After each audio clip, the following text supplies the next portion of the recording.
I'm back with another video. In this video, I'm going to be teaching you how you can go natural, in which I really like to say return natural, because you do not start off with relaxed hair. We start off with our natural hair. So I'm going to say return to your natural state. Okay. Most importantly, starting off, I'm going to say, think about why it is that you want to take the journey. Is it because someone else is doing it? Trend? Is it because you are doing it for health reasons? Are you doing it because you're tired of thin, overprocessed hair?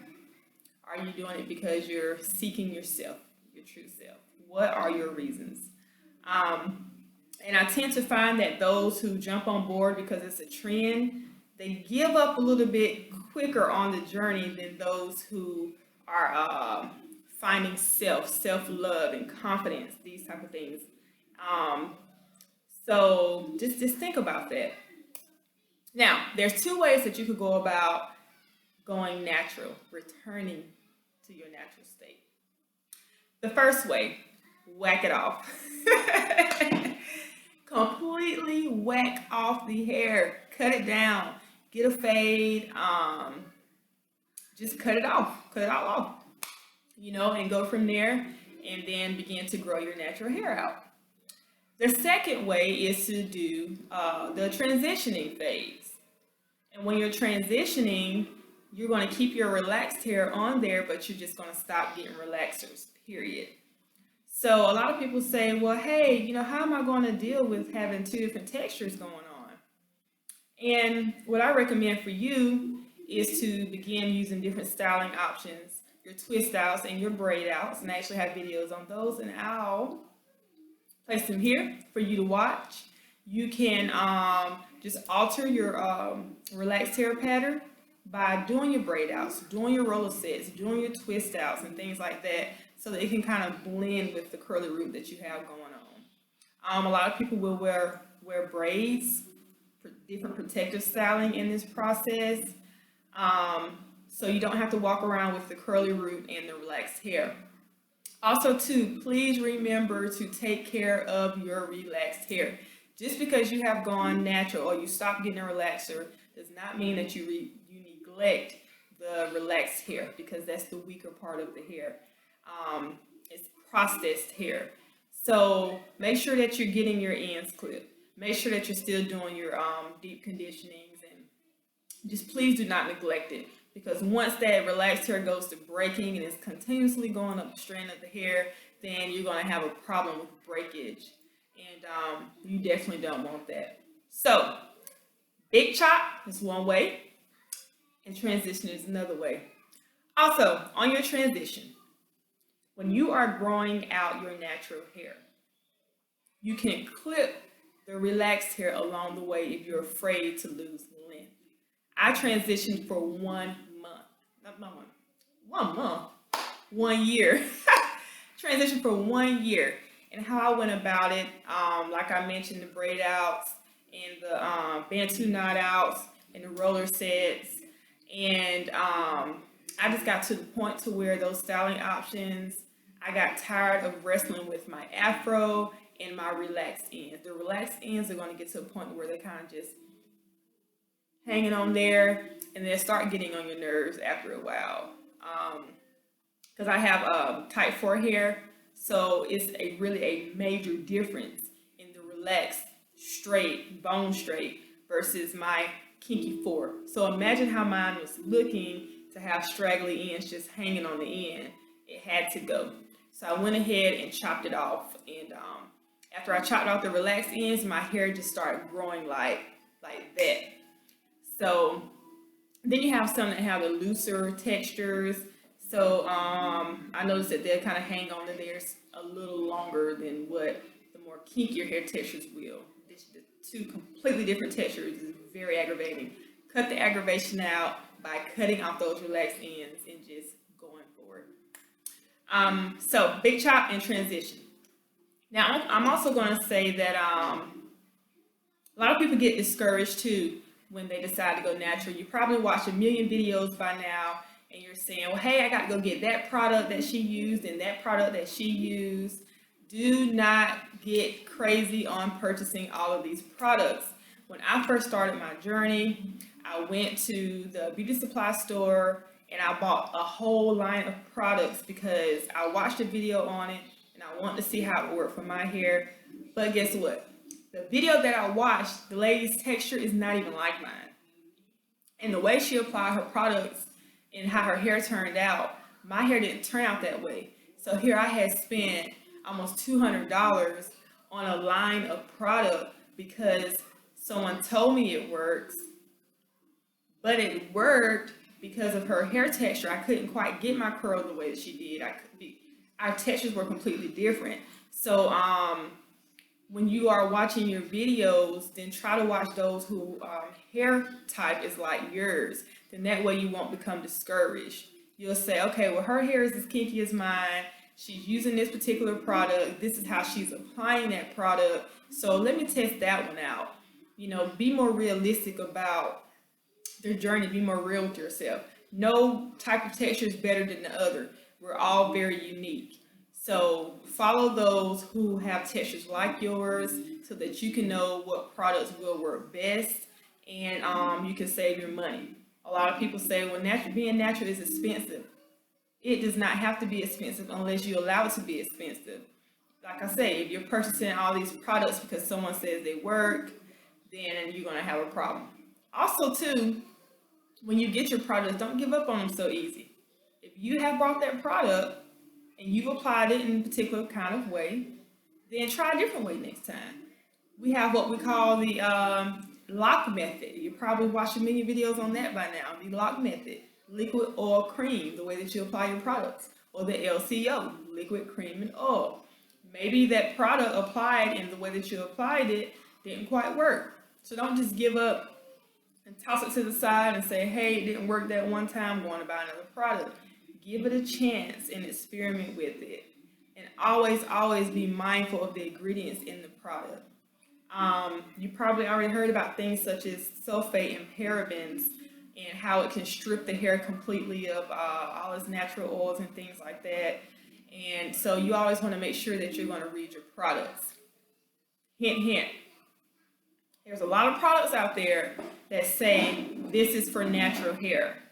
This is perfect for natural hair. But in the ingredients, it has things that are not great for your hair. So I always say be mindful. And it's not always going to be the most popular product in the store that's the best for your hair. Just because it's kind of like your name brand versus your generic situation, your clothing.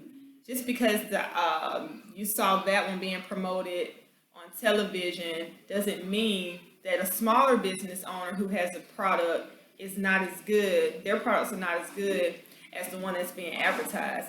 Definitely not the case. As a matter of fact, I've gotten products from the store, but I began getting products from more smaller business owners. And I know that they're going to get to a place to where these bigger businesses are. But right now, they're so consumed in what you need for your hair. And they're studying the ingredients in these products, and they know what's harmful to the hair. They're more personal with it. So therefore, they can speak with you because you're a customer to them. Not a customer, you're a person. You're a customer, but you're a person to them. You're not just someone paying for the product like we do with a lot of the big brands. So just listen around, look for those smaller business owners who are really making their products homemade and things because they know exactly what you need.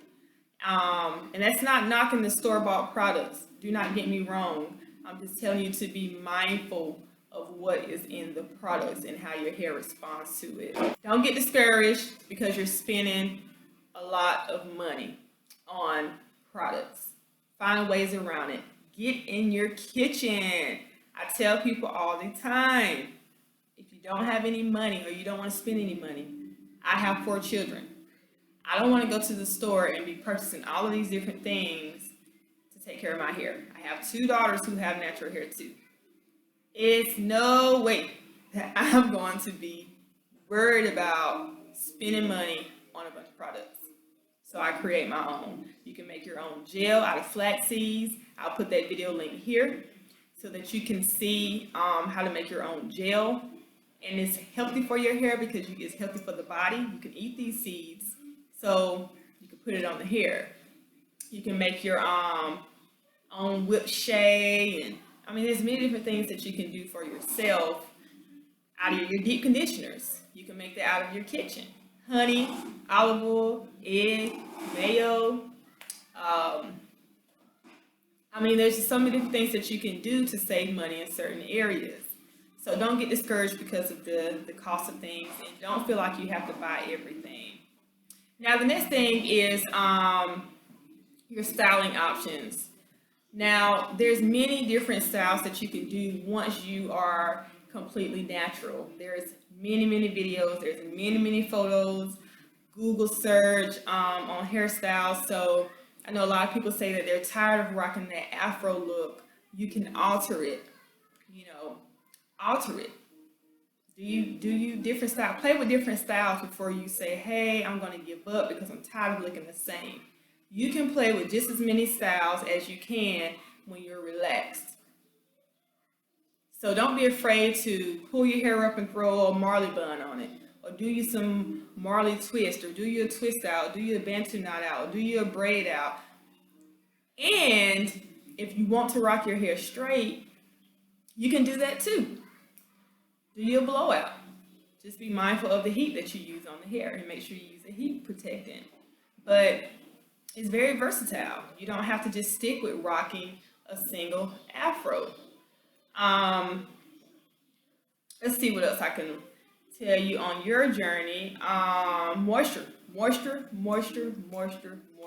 sure you moisturize so that you do not have a breakage issue. I also like to focus on the scalp area. I do a lot of different oils on the scalp, in particular Jamaican black castor oil. I'll mix a combo of castor oil, honey, jojoba oil, grapeseed oil. What's my other one that I have? Peppermint, rosemary, scalp stimulating type things. I'll apply it to the scalp and do like a massage thing. So that works really good. Also too, the length checks. I know that when I started my journey, I would look at other people's slideshows, and it'd be like 3 months, 6 months, 1 year, and their hair was growing so fast. So I was like, hey, I need to go natural so that my hair can grow like that too. Well, when I went natural, my hair wasn't getting the length like theirs was in the video. And I was like, what's up with that? Shrinkage, different hair type, okay? So the length checks, if her hair is down her back at 6 months time versus your hair is still kind of stuck at the chin, do not become discouraged, because you are you and she is her. Do not get on the natural hair journey just to have long hair, okay? Don't let that be the only reason that you're on the journey, because it grows really fast. Let it grow, be patient. You can't even see your actual length anyway because of the shrinkage. Do your blowout and you will see exactly where you are. But do not become discouraged. So many people say, hey, my hair is not growing, it's not growing. And I'll get in there and I'm like, okay, this is where you were, but this is where you are. But you can't see it because they're comparing themselves to someone else's, how someone else's look all the time. Well, my hair isn't growing like hers. We have to stop looking at everybody else. We're on our own personal, unique journey. Do not compare your hair type. Do not compare how fast it's growing. Do not compare your shrinkage. Don't compare anything about your hair to anybody else. That could become very discouraging when they're on a particular level and you're not. Just like my locks. I want to see semi-freeform journey. There is a lady who also started her journey around my time, and we're going to watch each other. And when I look at her pictures, her hair is laying down. It's just laying down. And I'm like, how is her hair able to lay down and my hair won't lay down like that? I guess I don't have the weight, but I'm learning that she's going about doing things a little different as far as her retwisting and everything. So, you know, and tying it down so it can stay flat down all throughout the night, and in the morning time it's just flat, you know. So we're going about it in two different ways, but I didn't know that because she doesn't document that, and so I taught her about that. So I can't just sit back and watch her and be comparing myself like, why isn't mine doing that? You know, we don't know what people are doing. Maybe people could be on vitamins, it could be in their genes, you know, you never know. So just embrace who you are in that process and accept your hair for what it is and what it's doing and take care of it. And in due time, you will be at a length that you love. But try to love it at the length that it is, the best that you can. So, going natural is a very easy process once you remove the comparison issues. Remove it. So, just to sum it all back up really quick, to start your journey, understand why you're going into the journey. Number 2, you can big chop or you can transition. Number 3, moisture, moisture, moisture. Number 4, stop comparing yourself to other people and embrace your journey for what it is, because you are uniquely you.